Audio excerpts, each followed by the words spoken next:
Il y a des silences qui crient, des sourires qui cachent des larmes et des foyers qui ne sont que des prisons décorées. Combien de femmes, combien d'hommes tiennent debout dans des vies qui les détruisent lentement, simplement pour ne pas décevoir? Combien sacrifient leur vérité pour maintenir une façade? Combien restent pour les enfants, pour la famille, pour les « que en dira-t-on » ? Mais à quel moment commence réellement une vie réussie? Quand tout semble parfait à l'extérieur? Ou quand, enfin, on ose se regarder en face et se choisir? Ce n'est pas une vidéo sur le divorce, ni sur les disputes, ni sur les traumatismes conjugaux. C'est une vidéo sur la vérité, sur le fait d'oser se poser les vraies questions. Et surtout, sur le courage de redéfinir ce que signifie réussir sa vie. Il faut du courage pour reconnaître que la situation est toxique. Il faut encore plus de force pour comprendre que rester, dans certains cas, devient une forme de trahison envers soi-même. Oui, il faut parfois partir, non par caprice, non par vengeance, mais parce que rester devient synonyme de survie sous perfusion émotionnelle. Parce qu'on a compris qu'aimer ne doit jamais signifier s'anéantir. Et partir ne signifie pas qu'on a échoué.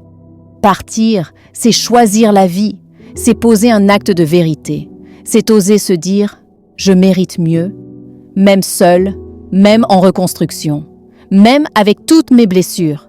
Reprendre sa place dans sa propre vie ne s'agit pas de jeter toute la faute sur l'autre. La responsabilité est partagée. Et il faut aussi se demander « pourquoi ai-je accepté ça si longtemps ?» Qu'est-ce qui, en moi, a validé cette dynamique? Quelles croyances m'ont enfermé dans ce rôle? Et que dois-je changer en moi pour ne plus jamais me retrouver dans ce genre d'histoire? Parce qu'une séparation sans introspection est une répétition assurée. Ce n'est pas seulement l'autre qu'il faut quitter, c'est aussi la version de soi-même qui a toléré l'inacceptable. Et c'est ça, le vrai travail, celui qu'on ne voit pas sur les papiers du divorce, mais qu'on ressent dans les silences plus légers, dans les regards qu'on commence à se redonner à soi-même. Un travail lent, brut, profond, mais qui guérit. Finalement, rester n'est pas toujours un acte d'amour. Parfois, c'est un aveu de peur. Parfois, c'est un abandon de soi. Et dans certains cas, c'est une manière déguisée de fuir la vérité. Alors oui, il faut savoir partir. Pas toujours, pas systématiquement. Mais quand le cœur est brisé, que la voix intérieure se tait, que l'estime de soi fond au quotidien et que les enfants eux-mêmes respirent l'hostilité, partir devient un acte de vérité, de respect, de responsabilité, pas pour fuir, mais pour se retrouver et pour enseigner à ceux qui nous regardent que l'amour commence aussi par soi. Il y a des prisons qui ne se voient pas, des chaînes qui ne teintent pas, des murs qu'on ne touche pas du doigt, mais qui enferment l'esprit et anesthésient la volonté. Ces prisons, ce sont les normes sociales, les traditions communautaires, les injonctions culturelles. Elles se transmettent sans bruit, par les regards, les silences lourds, les non-dits, les petites phrases répétées à voix basse, mais toujours entendues très fort. Une femme ne quitte pas son foyer. Un homme peut avoir ses failles, mais c'est à la femme de recoller. C'est comme ça dans notre culture. Tu savais à quoi t'attendre. Tu vas faire honte à ta famille. Une vraie femme supporte. Tu crois que le mariage, c'est facile? Tu veux que les gens disent quoi de toi? Que tu as échoué? Que tu n'es pas capable de garder un mari? Ces phrases, ces rappels, ces dogmes tissent une toile invisible mais implacable autour de nombreuses femmes. Pas seulement dans un pays, pas seulement dans une religion, mais dans tant de communautés à travers le monde, où la femme est élevée pour servir, supporter, s'effacer. On ne lui apprend pas à poser ses limites, mais à tout donner, à tout endurer, à tout sacrifier. Et ce sacrifice, on l'applaudit. On le romantise, on le glorifie, comme si l'amour véritable devait nécessairement passer par la douleur. Dans beaucoup de milieux, ce n'est pas la souffrance qui fait peur, c'est le regard des autres. On peut tout endurer tant que les apparences sont sauves. On peut pleurer chaque soir tant que les photos de famille paraissent harmonieuses sur les réseaux. On peut se sentir humilié tant que les voisins n'en savent rien. On peut mourir de solitude dans un lit conjugal tant que la communauté continue de dire « Regarde comme elle est forte, elle est toujours là ». Mais la vraie question est celle-ci. À quoi bon préserver l'apparence d'un foyer si l'âme, elle, est en ruine? Dans certaines cultures, le mariage, c'est une alliance entre deux familles, entre deux clans, entre deux systèmes de valeurs. Et rompre cette alliance, c'est faire vaciller tout un édifice. C'est s'exposer à l'exclusion, à la honte, aux critiques. C'est devenir celle qui n'a pas su. Alors, beaucoup préfèrent en rester. Non pas par amour, mais par peur d'être pointé du doigt, par peur de devenir la femme seule, par peur de perdre leur statut social, leur rôle, leur reconnaissance. Elles restent prisonnières, non pas de l'autre, mais du regard collectif. Mais ce poids social ne s'arrête pas à l'extérieur. Avec le temps, il s'intériorise. On commence à se juger soi-même avec les yeux des autres. On commence à se culpabiliser d'avoir envie de partir. On se dit qu'on est peut-être trop exigeante, trop émotive, pas assez reconnaissante. On se demande si on n'a pas mal interprété les choses. On cherche des excuses pour lui. On minimise la souffrance. On relativise l'abus. On confond résignation et sagesse. Et c'est ainsi que le système continue de tourner, parce qu'on finit par devenir son propre geôlier. On se punit soi-même pour avoir rêvé d'une vie meilleure. On se fait croire que ce qu'on vit est supportable. On s'interdit de penser à autre chose. Dans certaines communautés, la femme mariée a une place, une voix, une légitimité. La femme divorcée, elle, devient suspecte. On l'interroge, on la soupçonne, on la regarde de travers, on l'accuse à demi-mot, on lui retire une part de valeur. Elle devient l'exemple qu'on montre aux jeunes filles. Tu veux finir comme elle? Non? Alors sois patiente avec ton mari.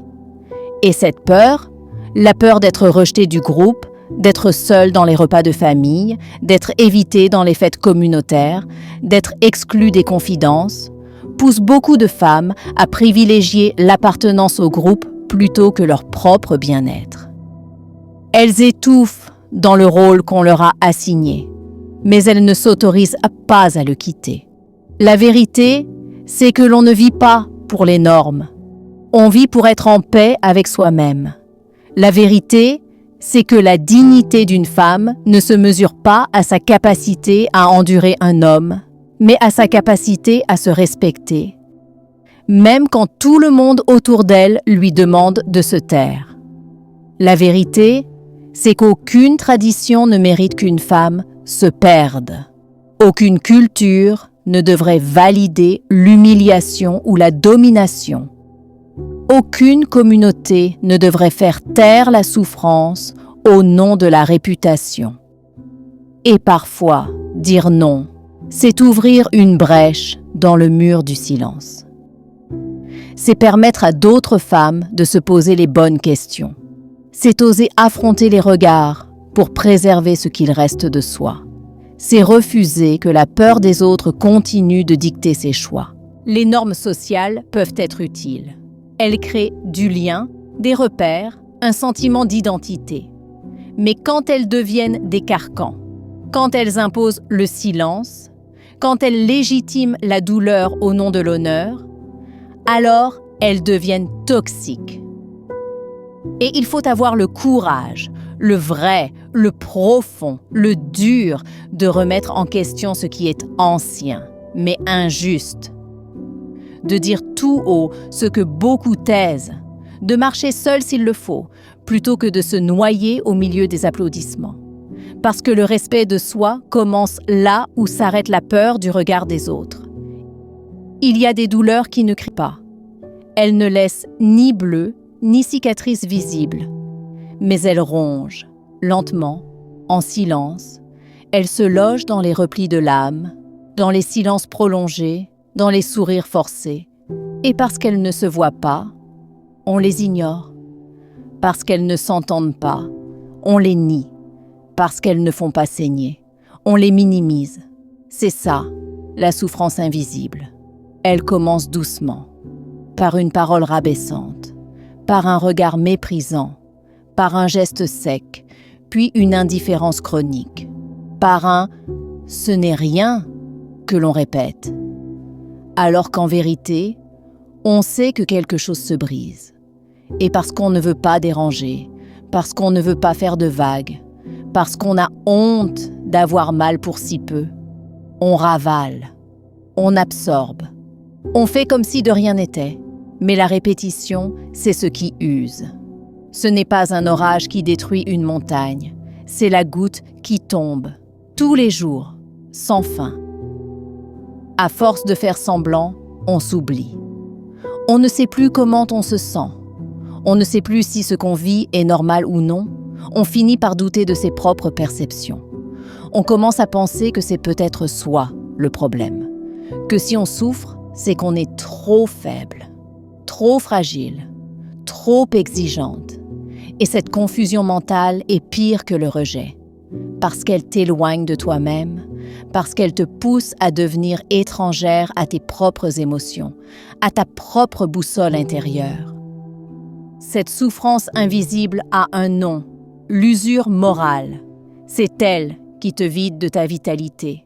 C'est elle qui te réveille la nuit avec un poids dans la poitrine. C'est elle qui te fait perdre l'appétit, la concentration, le goût des choses. C'est elle qui te rend irritable, nerveuse, instable, même avec ceux qui ne t'ont rien fait. C'est elle qui te fait pleurer dans la voiture, dans la douche, sur ton oreiller, mais jamais devant les autres. Et le pire, c'est que cette souffrance ne laisse pas de traces visibles. Alors, autour de toi, on ne comprend pas. On te dit que tu exagères, que tu devrais être reconnaissante, que tu as une belle maison, des enfants, un mari, que d'autres vivent pire. Mais la douleur ne se mesure pas à l'extérieur. Elle se vit à l'intérieur. Et ce que tu ressens, toi seul peux en prendre la pleine mesure. Rester dans un environnement toxique où l'on est ignoré, contrôlé, rabaissé, diminué ou simplement non aimé, a des effets dévastateurs. Pas seulement sur l'instant, mais sur le long terme. Tu perds ton estime, tu perds ta lumière, tu perds ta capacité à rêver, tu deviens méfiante, amère, silencieuse, tu changes. Et souvent, ce changement, tu ne le remarques pas tout de suite. Mais il y a un jour où tu ne te reconnais plus. Tu regardes ton reflet et tu ne sais plus qui est cette femme. Toi, qui étais vive, joyeuse, pleine de feu, te voilà éteinte, vide, disciplinée par la douleur. Et cela ne touche pas que toi, les enfants le ressentent. Même si tu ne dis rien, ils perçoivent tout.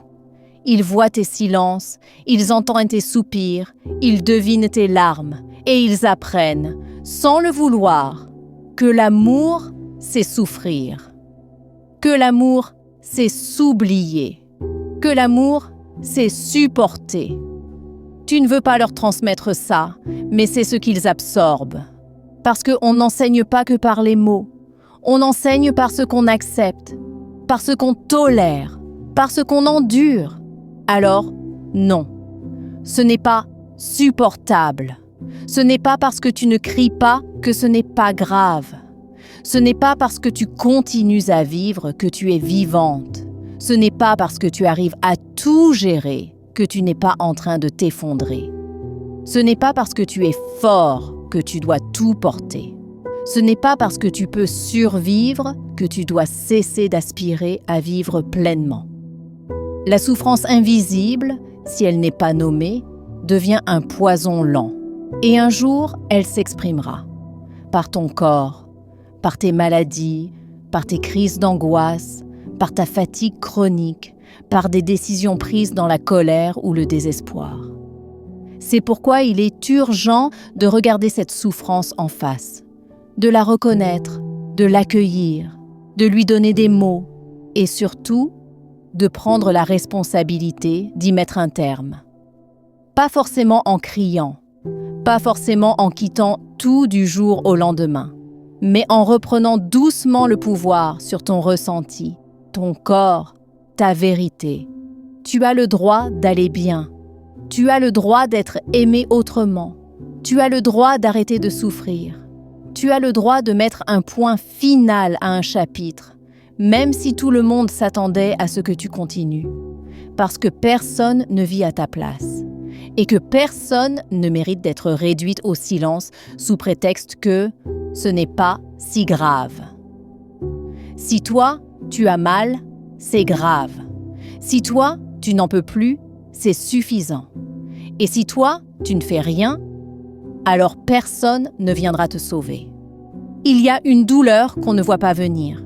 Une douleur qui ne vient ni du partenaire, ni de la relation, mais de ceux qui nous entourent, ceux qui, censés nous soutenir, deviennent des juges silencieux ou des complices passifs de notre chute. Ce sont des amis, des frères, des cousines, des mères, des tantes, des pasteurs, des voisins. Tous ceux qui, par leurs mots ou leur silence, te poussent à rester dans une situation qui te détruit. Ils te disent même que c'est normal, que le mariage, c'est dur, que tous les hommes sont pareils, qu'une femme doit supporter, qu'une vraie femme tient bon, qu'il faut penser aux enfants, qu'il faut prier, qu'il faut attendre, qu'il faut pardonner. Encore, et plus tu écoutes, plus tu te tais. Tu n'oses plus dire ce que tu ressens vraiment, parce que leurs réponses sont déjà prêtes. Tu es trop sensible, tu veux tout gâcher. Tu vas briser ta maison, tu vas regretter. La culpabilité devient un mur invisible mais épais. Un mur qui t'enferme dans un rôle, celui de la femme forte, celle qui encaisse, qui ne flanche pas, qui sauve les apparences. Mais que vaut une apparence quand l'âme s'éteint derrière? Quand chaque jour devient un combat contre soi-même? Quand rester devient une punition silencieuse, validée par les autres? La société aime les femmes qui se sacrifient. Elle les érige en modèles. Elle les admire pour leur patience, leur endurance, leur silence. Mais elle ne les soigne pas. Elle ne les écoute pas. Elle ne les sauve pas. Et quand ces femmes finissent brisées, malades, perdues, on les oublie. On les juge encore. Elle aurait dû parler. Elle a tout gâché. Elle est partie trop tard. Toujours des reproches, jamais de main tendue. Il faut dire les choses clairement. Certains entourages détruisent. Pas toujours par méchanceté, parfois par ignorance, par fidélité à des traditions mortes, par attachement à des rôles genrés, figés, injustes. Mais ce n'est pas parce qu'un conseil vient de ta mère ou de ta tante qu'il est bon pour toi. Ce n'est pas parce qu'une femme plus âgée a survécu à l'humiliation qu'elle doit t'y encourager. Ce n'est pas parce qu'un homme se croit sage qu'il comprend ce que tu vis. Ton cœur, ton bien-être, ton équilibre ne doivent pas être sacrifiés pour faire plaisir à ceux qui regardent ta vie de loin. Tu n'as pas à porter seul le poids des attentes des autres. Tu n'as pas à vivre en fonction des « qu'en dira-t-on ». Tu n'as pas à rester pour éviter le jugement, car le jugement, tu l'auras, même si tu restes, et parfois plus encore. Parce qu'en restant dans un foyer où tu souffres, tu ne gagnes pas l'estime des gens. Tu gagnes seulement leur indifférence et leur silence complice. Prends garde aux voix qui t'emprisonnent sous couvert d'amour. Apprends à reconnaître celles qui te veulent forte, mais jamais libre. Celles qui te félicitent de ton silence, mais jamais de ta vérité. celle qui te pardonne de t'oublier, mais jamais de penser à toi. Il est temps de faire un tri courageux, radical. Il est temps de t'entourer de personnes qui comprennent que l'amour ne devrait jamais faire aussi mal, que rester ne devrait jamais te coûter ta santé mentale, ta dignité ou ta lumière. Parce que à force d'écouter les autres, tu oublies ta propre voix. Et ta voix, c'est la seule qui vit avec toi. C'est elle qui sait quand tu n'en peux plus. C'est elle qui pleure la nuit. C'est elle qui espère en secret une délivrance, une issue. Écoute-la, avant qu'elle ne se taise à jamais, avant que ta colère ne devienne de la résignation, avant que ton amour pour les autres ne t'empêche de t'aimer toi-même. Tu n'es pas égoïste quand tu te sauves. Tu n'es pas faible quand tu refuses l'abus. Tu n'es pas une mauvaise épouse, une mauvaise mère, une mauvaise chrétienne, une mauvaise femme. Quand tu décides que trop, c'est trop. Tu es simplement vivante, consciente, responsable et enfin libre. Il arrive un moment où le tumulte extérieur devient trop assourdissant. Les cris, les reproches, les justifications, les compromis, les disputes, les silences, tout se mélange dans un vacarme où l'on ne sait plus ce qu'on ressent. Et c'est là qu'il faut s'arrêter, faire taire le monde, juste un instant, et écouter ce qu'il se passe en soi, pas ce que les autres pensent, pas ce que la société attend, pas ce que la famille veut, mais ce que toi, dans le silence de ton être, tu sais déjà. Cette vérité qu'on a enfouie sous des années de « ça ira », de « je supporte encore un peu », de « je fais ça pour les enfants », de « je n'ai pas le choix ». Cette voix intérieure que l'on a étouffée par loyauté, par peur, par culpabilité, mais qui, malgré tout, n'a jamais cessé de parler. La première libération, c'est de se regarder en face, pas avec honte, pas avec dureté, mais avec lucidité. Reconnaître que l'on s'est perdu dans une relation, reconnaître qu'on a toléré l'inacceptable, qu'on a confondu patience avec soumission, espérance avec déni, foi avec aveuglement, et surtout, reconnaître qu'on a participé à notre propre douleur. Pas parce qu'on est fautive, mais parce qu'on a laissé certains signaux passer, parce qu'on a voulu protéger une image, un idéal, un rêve, au lieu de protéger notre réalité intérieure. Il y a un mot qu'on prononce rarement dans certains milieux, un mot qu'on confond trop souvent avec de l'égoïsme, de l'arrogance ou du manque d'amour. Ce mot, c'est « limite ». Et pourtant, poser des limites, c'est l'un des actes les plus purs d'amour de soi. C'est dire « voici ce que je suis prête à accepter et voici ce que je ne tolérerai plus ». Non pas pour créer des murs entre toi et les autres, mais pour protéger ton espace sacré, ton équilibre, ton âme. Parce qu'à force de vouloir être aimé, on oublie souvent de s'aimer soi-même. On donne, on excuse, on attend, on endure. On se dit « ce n'est pas si grave, ça va passer, il va changer ». Mais à chaque fois qu'on tait une douleur pour préserver l'image d'un couple, à chaque fois qu'on accepte un comportement qui nous détruit, on abandonne une part de nous. S'aimer, ce n'est pas se regarder dans le miroir avec indulgence. C'est se choisir, même quand ça fait peur. C'est dire non quand tout le monde attend un oui. C'est refuser de se faire mal au nom du respect de la famille. C'est arrêter de croire qu'être une bonne épouse signifie se sacrifier sans fin. Une femme qui s'aime ne cherche pas à mériter l'amour. Elle le reconnaît ou elle s'en éloigne. Elle ne mendie pas la tendresse. Elle ne s'accroche pas à des promesses vides. Elle comprend que tout ce qui la pousse à s'oublier n'est pas de l'amour, mais une forme d'aliénation émotionnelle. Poser des limites, c'est choisir sa paix au lieu de sa peur. C'est dire « je ne suis plus disponible pour le manque de respect ». Je refuse de normaliser l'humiliation.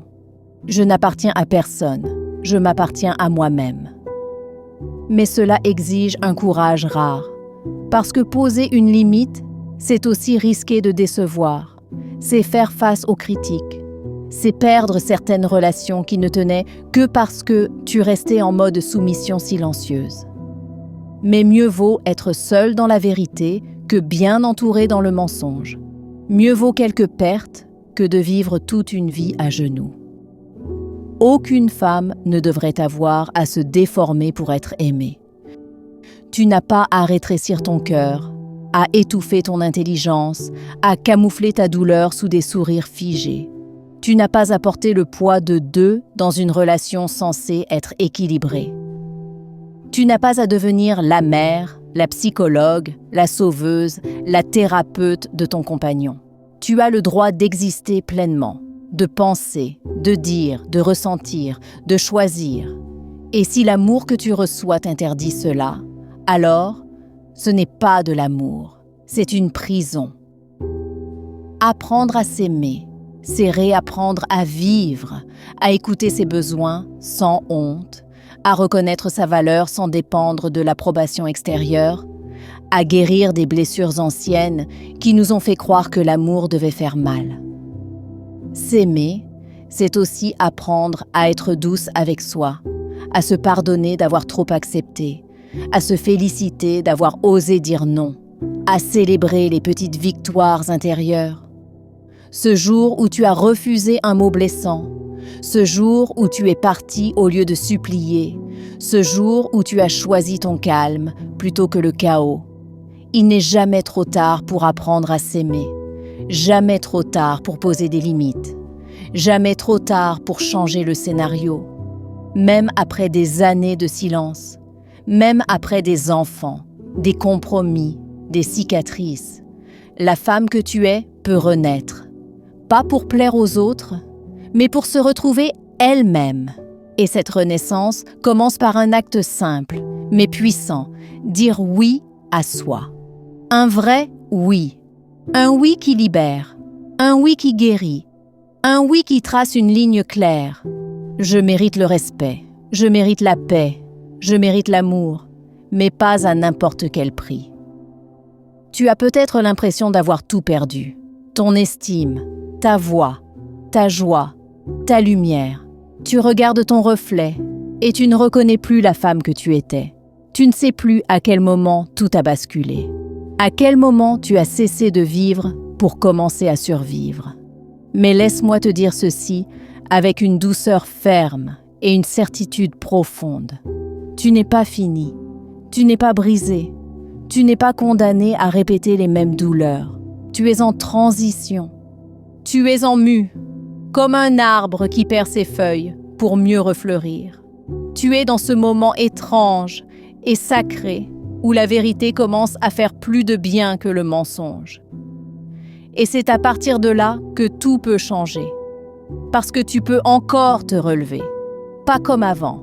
Pas pour reprendre les mêmes rôles, les mêmes schémas, les mêmes peurs, mais pour devenir nouvelle, plus lucide, plus libre, plus enracinée, plus consciente de ta valeur. Tu peux apprendre à vivre sans demander la permission.